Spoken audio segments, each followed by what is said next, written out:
In this video I'm going to show you how to power off your Samsung Galaxy A36 5G even if you don't remember the screen lock password. So if you turned on your phone and if you try to power off and you cannot, so let's go to the power menu, and if you try to power off but it doesn't let you because you have to enter the password, then there is a solution. However, it requires you to use the USB cable. In fact, you need to connect your phone to the computer because we will need to go to the recovery mode. So first we can connect the phone to the computer. The next thing that we need to do is perform force restart, and in order to do so we need to press and hold the power button and volume down button for at least 7 seconds until the screen is completely off. And what is important, after the screen is completely off, we will need to immediately switch from these two buttons to power button and volume up, and you will need to hold these two buttons together until you are in the recovery mode. Now here's the catch.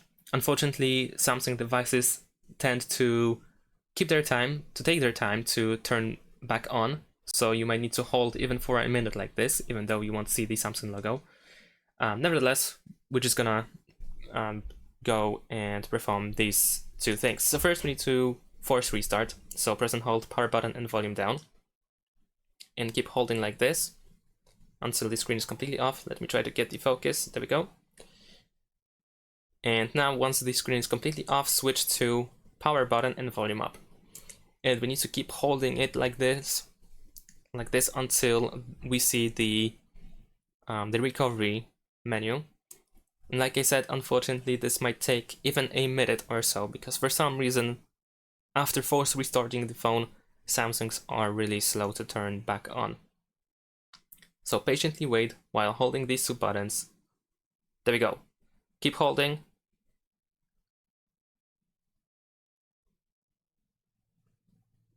And there we go. Now we are in the recovery.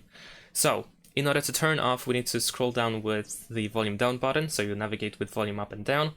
And we want to go to power off option, and then we confirm our choice by pressing the power button. However, before you actually choose this option, you want to unplug the phone. So if you unplug it, and then if you choose power off, then the phone should turn off. If you forget to remove the USB cable, if you forget to unplug, you will just restart the phone and go back into the recovery mode. And if you manage to turn off the phone, and if you turn it back on the next time, you will once again go to recovery mode. So in order to exit the recovery mode after that, once you go here again, you want to choose the reboot option, the first one, reboot system now. And that is it. Thanks for watching, leave a like and subscribe to my channel, and see you in my next videos. Bye!